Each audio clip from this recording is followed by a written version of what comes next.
beautiful finish. I feel that I'm better, learnt a lot from last year, and I need the car to finish the race for me to show what I can do.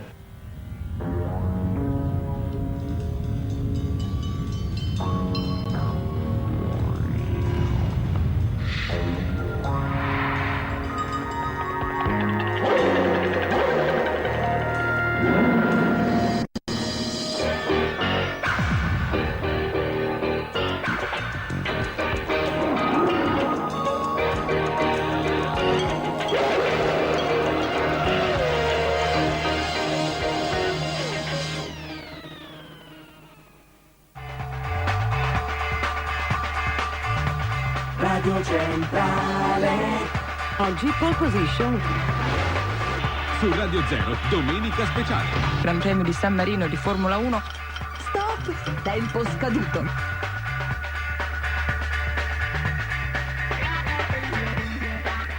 Formula One's back on the European beat.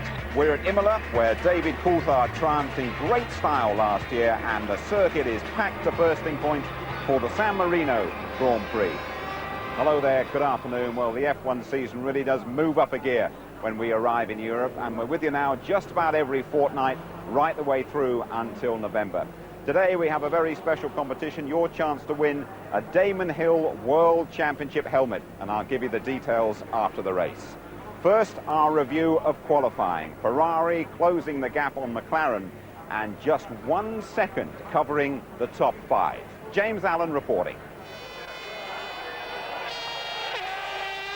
For their home Grand Prix and in front of their passionate fans, Ferrari came to Imola with an improved engine, a new front wing and high hopes of closing down the embarrassing qualifying performance gap to McLaren. Tyre-wise, the two McLarens and Schumacher went for the harder of the two Bridgestone compounds, so this will be a true measure of their relative pace. Hakkinen set the benchmark time, but McLaren clearly felt there was more to come from the car. David Coulthard has raised his game this year, but he desperately needed pole and a win here to kickstart his championship campaign.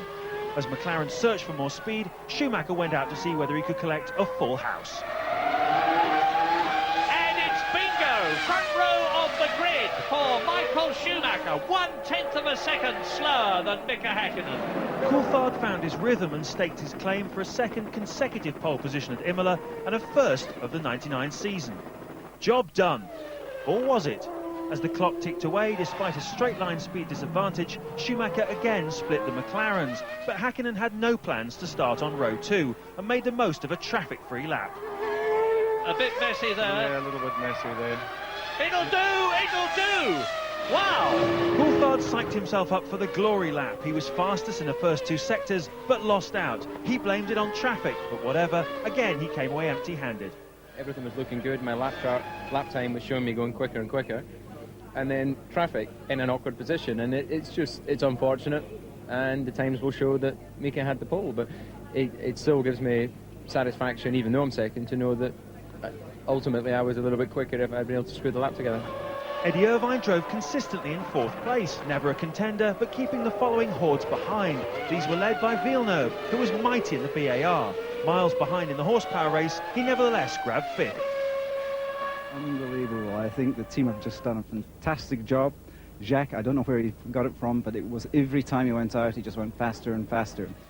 Rubens Barrichello maintained Stewart's recent run of form with 6th place, ahead of the 2 Jordans, who had something of a fraught qualifying session, to say the least. Meanwhile, back on the tarmac, here's the grid. Silver Arrows 1-2, but they're less comfortable than in the first 2 races of the season.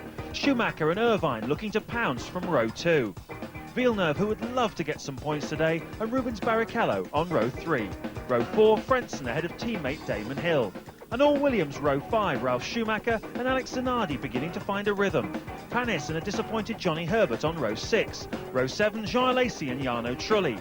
Row 8, Diniz and Fisichella, the Benettons having a nightmare this weekend. Alex Wirtz joins Della Rosa on row 9. BAR substitute Mika Salo on row 10 with Takagi's arrows. And Matu Minardi's Janae ahead of Badua, still nursing that broken hand. Ferrari may have got within 0.2 of a second of McLaren in qualifying, but who'll have the edge this afternoon? Let's hear now from the key players. This is the first race where we're going to have to push hard to stay ahead, and therefore it's going to be probably good television, good for all spectators and fans that support the various teams. But I think we'll be able to put up a good show. What was it about the car that gave you the chance to do this today?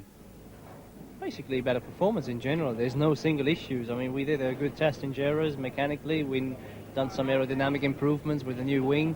So all this together gives us the opportunity to come close. One thing is advantage, we're in the front row. It's a long race ahead. It's going to be hard for the cars. And depends what tires they are. Maybe they're in soft tires. And if they're not, if they are soft tires, then they will struggle. We do a good job. I mean, you know, even if we have been too far in qualifying, nevertheless, we are, after 2 races, still leading the championship. We see that the gap is close, so I mean, it's very open. Massive expectations here for Ferrari. Welcome to our trackside home. This one has all the makings. Temperature 23 degrees and rising. The place is absolutely packed.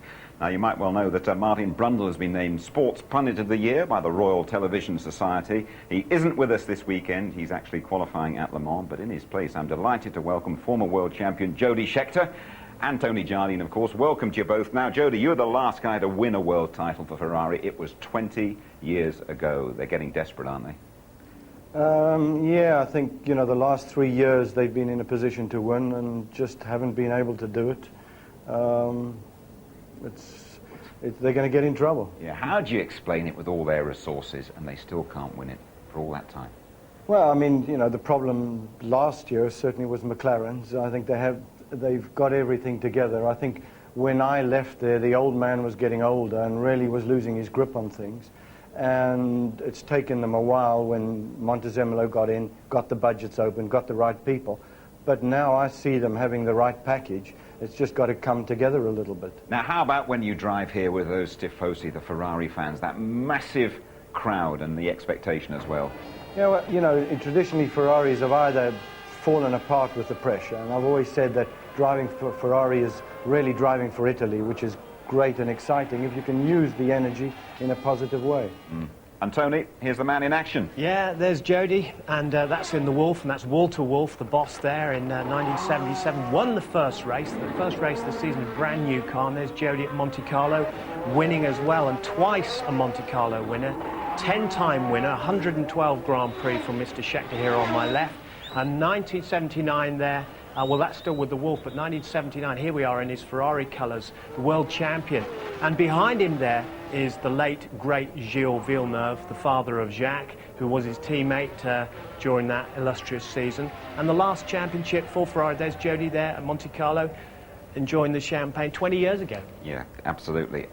Tony, a quick word about David Coulthard, quickest in the warm-up this morning, winner last year, desperate for points today. He's got closer and closer to mighty Mika Häkkinen, as we've said. He loves this circuit. He loves straight-lining the car over the bends and over the curbs.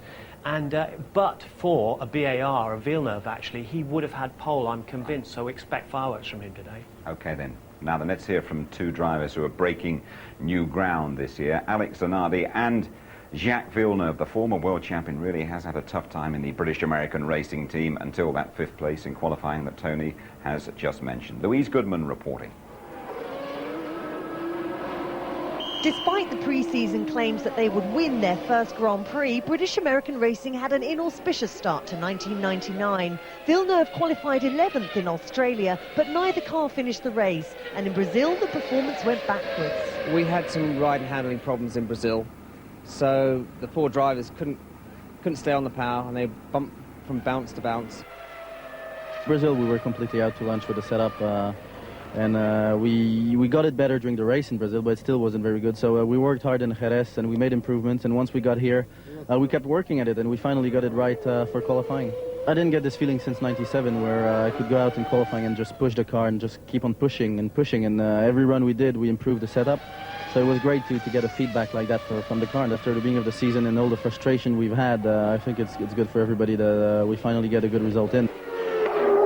In general, we've been better in the race than in qualifying, but that's the first time we have a good qualifying, so that might not hold true tomorrow. But hopefully we should be able to compete and to fight as long as we can finish the race. What's fighting? Points, podium, what do you reckon you can get? Well, the 2 McLarens are leaps ahead, and Michael seems to be quite a bit quicker. Maybe we can fight Eddie if we have the perfect car in the race. So that's the aim.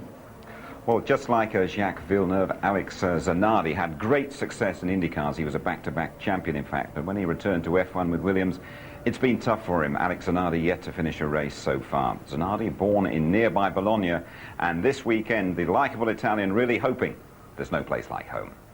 Alex, we last spoke just before the start of the Australian Grand Prix, the first race of the year. How have things progressed since then?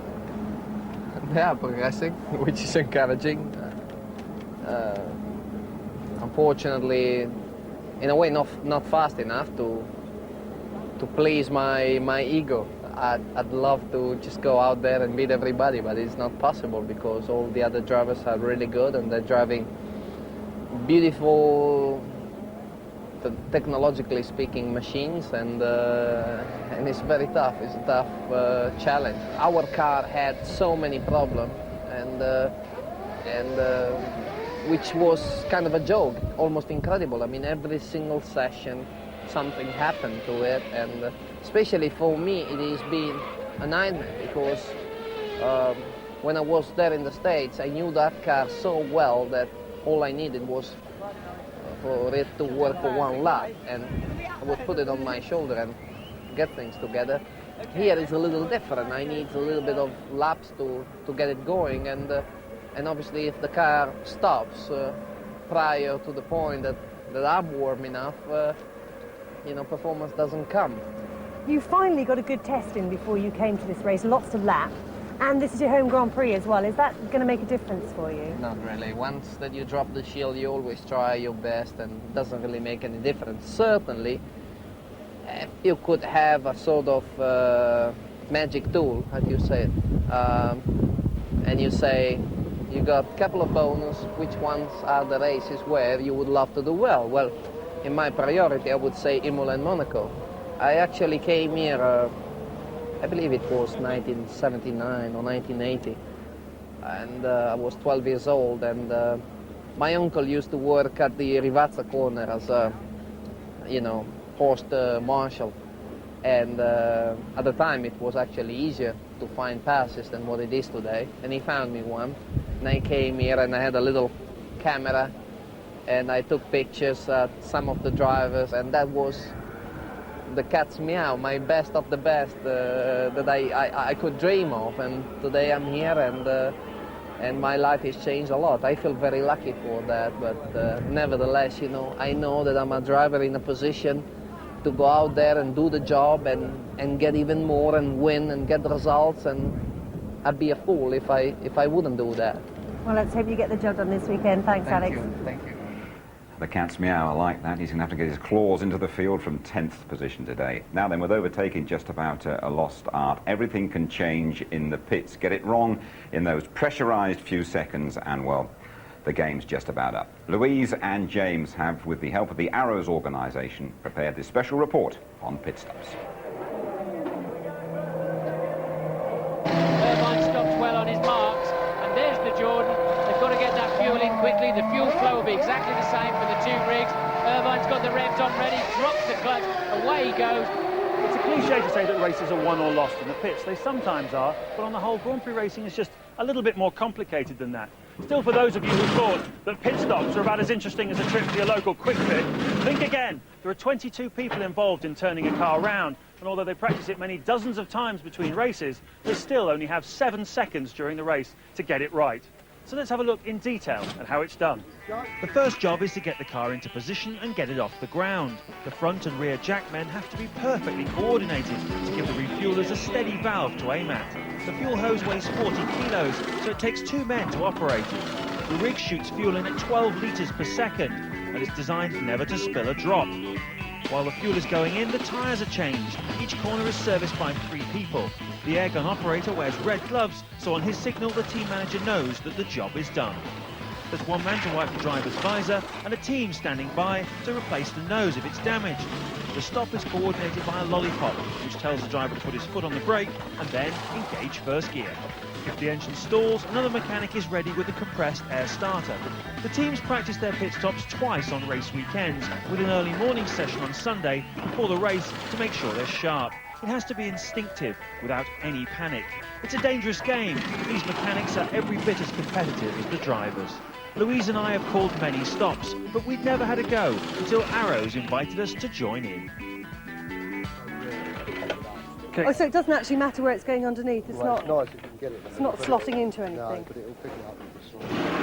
So those are deceiving me.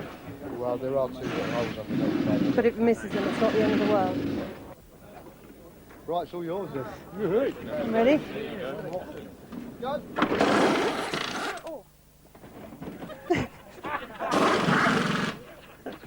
Hang on a minute, I'll be there in a sec.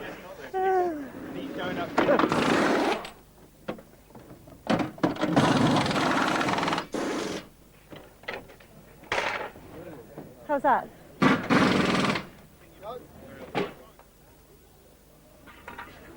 Here he comes. The plan is he stops where my hand is. Comes off the pegs, put it on, get it close. Oh, just the wind in the face. It's a lot more difficult than it looks. Are we quick? Pretty, Yeah, not bad. Bit of practice. Ready, here we are, line out, get it on. Blast the wind in the face. Ow! So, how's it work? You hold onto the front handle. Right. If you hold low down. Yeah. Right. When the car comes in. Right. We go on. You help guide. No, let go the back one. Okay. Take your left hand off. You help guide onto there. Yeah. Okay. Yeah. When I've pushed on, get on the rear handle. Yeah. No, with your right hand. All right. Your right hand. And pull back. Not too hard. Just keep steady pressure. Yeah. Keep steady pressure. Pull back. Yeah. Right. When I come off, just keep pulling back. Okay. All right. Yeah. Oh, I see. Okay. Yeah. You want to try it again? It's really heavy, this, isn't it? Yeah. Here comes the car. It's a 40 kilo position. It's much more difficult than it looks. We're a bit slow. Enough we come. It must be really nerve-wracking when you're doing it for real, though. Grand Prix racing is a team sport. The owners get the money, the drivers get the glory. But pit stops offer the mechanics an adrenaline rush and a chance to affect the outcome of the race. Let's have a word with Jody about that. First of all, where do you stand on the argument there shouldn't be any pit stops, especially the refuelling aspect? It's too dangerous. Well, I thought that when they first started having them, but it's become so much a part of the sport, and I think especially with the lack of overtaking, it really is a chance for people to change places and getting to where they should be in the race. Tony, you've been in and amongst crews like that many, many times, and it's a very, very fraught business. Yeah, apart from the fact I felt very nervous myself, I think what we tend to forget in that whole operation, these guys spent a long, long time preparing the cars. Some of them been up till 2 or 3 in the morning changing engines, repairing crash cars. They then have to come out on race morning, do all their final rehearsals. And they're as nervous in some cases as the drivers, because they know if they make one mistake, it could affect the outcome of the race. The guys are biting their fingernails and all sorts. They have to be extremely well drilled. What about the fitness side of drivers these days, Jody? Because you led the way. I mean, what were you, world superstar, or what you won a very big competition, didn't you, a few years back? Won the world superstars in. Yeah, I mean, I always felt it was important, because I knew when you felt tired, I was going to be feeling a lot better than anybody else, and that's good to feel that. Today they seem to be all having their big exercise machines, even at the circuit, which I don't understand. I always felt that I did too much, too close to the race. Okay, well, you're going to have to get on your bike very shortly and join Murray in the commentary box. Your final thoughts, though, about this afternoon's San Marino Grand Prix? It's very interesting. I think the two things, Villeneuve up there is incredible, and Irvine with soft tyres. Is that going to be a surprise? Although it's getting very hot out there now. Schumacher looks very, very strong. Yeah. You're doing quite well, because you're hedging your bets and not telling us who you think is going to win. But don't worry, we'll listen to you during the race. Tell us then. Jody, thanks very much indeed for your company. Thanks. Okay, thank you. Now then, here we are then, all eagerly awaiting the start of the San Marino Grand Prix, but it really is very important that we don't forget the historical significance of this weekend. Exactly 5 years ago, the Austrian Roland Ratzenberger and the brilliant Brazilian Ayrton Senna perished at this racetrack.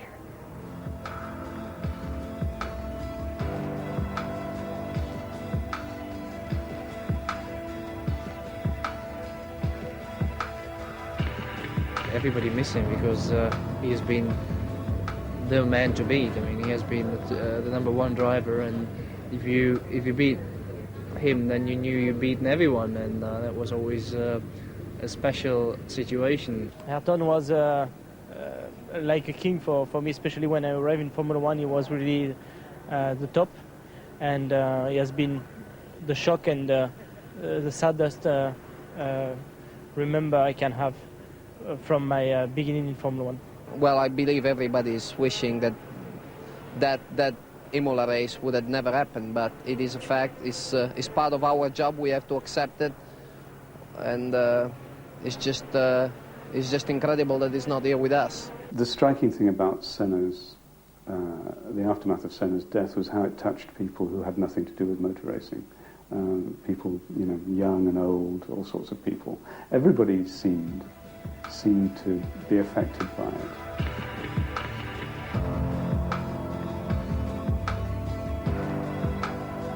I think most people are in shock that the 5 years has passed so quickly. It's amazing how it just doesn't stand still. You know, there's so many things have happened since then. It's clearly still very emotional for a lot of people because they both were, you know, drivers in our sport, part of our business. I mean, you just have to go around the circuit. You see how much it's changed from safety-wise. I think the sport get a big lesson on this weekend in '94. Imola was radically modified. The accident that killed Senna could never happen again at Imola because that corner has been changed so greatly. And people are thinking a little bit more about other circuits and the safety of corners and so on.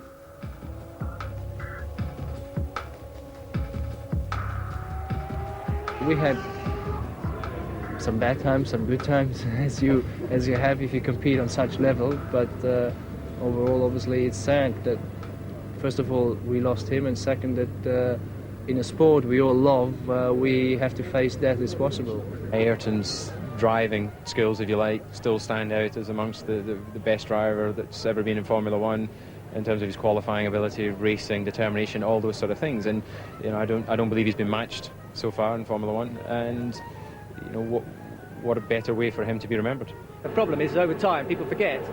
It's actually one of the things that you want to underline when you come to Imola, is that this is where we all decided that we want to make some changes, and so it's a good thing we come back here and remind ourselves of that. Ayrton Senna, an unforgettable talent.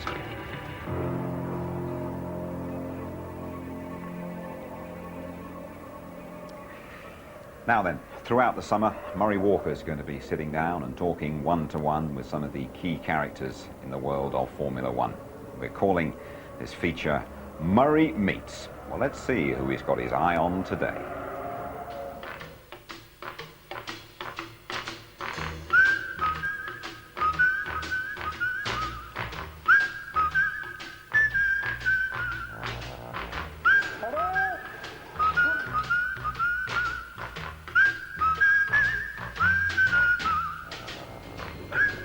Now, there's a man in Formula One who is mighty difficult to track down, but I've done it. One of the greatest of all time. He's won more Grand Prix than anybody else, more World Championship points than anyone else, 4 times a world champion, and it's Alain Prost. But Alain, you are now a team owner. Do you need your brains testing? It's a very difficult job. I mean, as you know, it's getting better and better for me. You know, I already had a tough year. It's still very difficult, but at least I can see things moving forward, improving, and that's the most important. You know, even when I was a racing driver, you want to see the things improving, you know, almost day by day, and you know, and you never improve things like this. You know, it's always going down, then up and down. You know, it's. But it's, I enjoy. That's also very important. What was your motivation to become a team owner? Not money. No, no, if it was money, I think it was better not to do it. It's a little bit strange, but I wanted to do something. I wanted to do something in a business I know very well, and I also had this French challenge, or French team. The only team in France, and I thought it was good. I mean, the motivation to build a racing team, for example, in England, with all the teams in England, maybe did not bring something special for me, but being the only one in France and having a challenge, because it's so difficult in France, you know, to have a racing team. On a scale of 1 to 10, where do you think you are now? About 4. 4, yeah, 4, 5, not more. And when would you hope to be in the McLaren, Ferrari, Williams, Benetton bracket? I think next year we are going to be much better. What I mean is what we have done since last year to this year, and we are exactly on the target. I have personally very realistic objective, and the objective was to fight for the points every race. And we know that McLaren and Ferrari, they are on front. We know that some teams may be a little bit better than us, but not more, not too much. I'm talking about Williams, Benetton, or Sauber, and we're there. And that was the objective, and the objective is also to make a progression, and we are going to do it this year. But the big step is going to be a much bigger step from this year to next year than it was from last year to this year. So I hope to be really fighting sometimes with the best teams next year. Alain, thanks for talking to us and the best of luck. Thank you. Okay. Thank you. So then here we are. He was once a big favourite, Alain Prost, of all the Ferrari fans, and from a model driver we go to Naomi Campbell alongside Flavio Briatore. But absolutely right, we'll have a close-up of Naomi instead of Flavio, shall we? Ferrari fans, knowledgeable, passionate and very fickle indeed. By the way, we're something like 50 miles away from San Marino itself. Imola is the nearest circuit. It means Italy has 2 Grand Prix, but well, no one complains too much when the crowd approaches 200,000.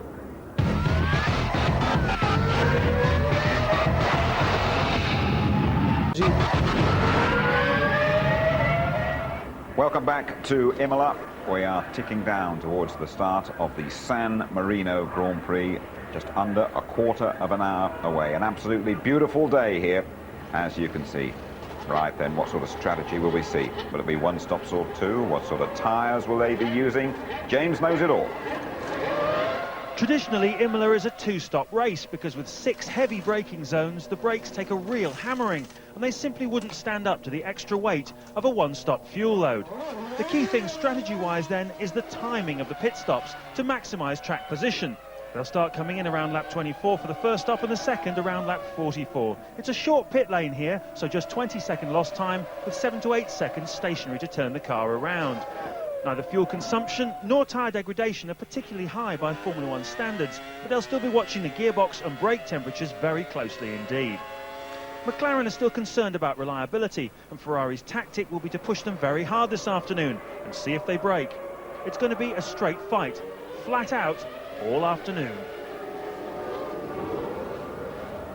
What a great qualifying session for Villeneuve. BAR were really despondent when they came here to Imola, but Villeneuve, former world champion, of course, has pulled things round, starting 5th on the grid. Let's have a very quick word with Damon Hill, shall we? Bit of ground to make up in the Jordans. He's with James. Well, Jim, I'm down here with Mr. and Mrs. Hill. Damon, first of all, Heinz Harald's had all the fun in the first 2 races. Are you going to join the party here today? Well, it's about time, I hope so, yes. The car felt good in the warm-up, so I'm looking forward to the race. Georgie, happy birthday, and you don't come very much these days to the races. What, are you having a nice weekend? I'm having a great weekend, yeah, it's been really nice. Now the European races are here, I'll come a bit more often, I think, so. But it's lovely, the weather's fantastic. New haircut for Georgie, and what a powerful pair we are, Tony. We said in qualifying to Damon, shave off the beard and he gets the razor out straight away. Yeah, he stood a bit closer to the razor this morning, I think, and perhaps Georgie had a hand in that, who knows, but... It was us. Yes, it was us. There was, the old grey beard was certainly there, just... Right, then let's go down. Jody Scheckter has made a quick time from the studio, that's where we are, and he is popped across to the grid with Louise. And we're standing down by the 2 Ferrari cars down here. Jody, this must bring up some memories for you, doesn't it? Yeah, I think the tension you feel in a car when you're sitting down, it's... yeah, I always used to try and calm myself by sighting on one of the pretty girls around her. There are a few more of them around then. Yeah, but I'm not that level now, and I'm older. Tell me, there are so many people around each of the cars on the grid. Was that the same when you were racing as well? Yeah, I think there were. You always felt there were too many people that really didn't, but you try to get it away from you and just concentrate on what you wanted to do. What are your predictions for today? I got to give it to Michael. Why? Well, he looks so strong in practice. He's been quicker in the race, quicker than he is in practice normally. So I think they're in good shape, but it's going to be close. I understand there was somebody else you came down to see on the grid. I think he's just behind you over there. Yeah, Bernie, I don't want to see that. He doesn't want to see me anymore. Should we go in and see if we can grab him? Well, let's see if he wants to grab us. He told me to come down yet, so I don't know. Let's wait for him. Bernie, Jody was looking for you. He thought you wanted to see him. No, I want. No, it's not true. I wondered why he's supposed to be doing the interviews here or not. I mean, he should be being interviewed, not us, because he's the last guy that won the World Championship for Ferrari when I was at school, actually. And they haven't won here since, I think, 83, when Paul Brabham were leading the race and stopped on the last corner. So he should be he's the superstar here, really, isn't he? Well, I'm glad some people realise it at last, Bernie. This is a bit of history here, you being in Imola with Ferrari. And what about today? Prediction? Ferrari looks very strong, doesn't it? To win. Win the race. Yeah. Don't you think so? Got chances. I think they've got big chances. We're very strong in practice. We'll see. Yeah, I think so. I can hear Murray calling for you in the commentary box, Jade. I think you better make your way back there. We'll speak to you later. Bye, Bernie. There's three people who've asked Jody Scheckter for a prediction. I remember Bernie Ecclestone's said when we talked to him here last year, Tony, we asked him who was going to win. He said, well, I don't care as long as it's Ferrari. Yes, he did. Unashamed, unabashed Ferrari fan, yeah. I mean, you can't help but look at the passion of the people around it. I mean, it's the colour, the shape, the noise of the Ferrari, the history. The only team to have participated in every race since 1950. Eddie Irvine, it's worth pointing out that, I mean, a couple of times here he's actually outpaced Michael Schumacher. He comes to Imola as the World Championship leader, and I understand that he's had a little bet that he's going to go to Monaco in a couple of weeks' time, still leading the championship. Apparently he's put quite a bit of money down on that, but it's going to be intriguing because we're all convinced this is his last year at Ferrari, so we don't think he'll be holding back. We think he may well be racing for Eddie Irvine today, which would be good, especially as he's on the soft tyres. But I suppose he'll have to think about the contract if Schumacher's too close, because he doesn't want to get sacked before the end of the season should he overtake the number one. Can't actually see it, can we? Ferrari saying to Michael, hey, you better just slow down and let the Irishman win the world title this year. Not the slightest chance whatsoever. But the fabulous thing is that Michael Schumacher has said that the car was deficient, but only in very small areas of the Ferrari F399. And they've made little gains in each of those areas, and they've got closer than we dared think they might have done to the mighty McLarens. But we still have to think that Ferrari are leading both championships, the constructors and the drivers. It's McLaren that are doing the chasing. It's McLaren that have had the reliability problems. Coulthard's worried about the temperatures here, what they do to the tyres, and Hakkinen, I think he's quite nervous. As Bernie Ecclestone surveys his domain, I'm told the track temperature has risen to 29 degrees. It's hotting up in Imola, and when you rejoin us, we'll be ready for the San Marino Grand Prix.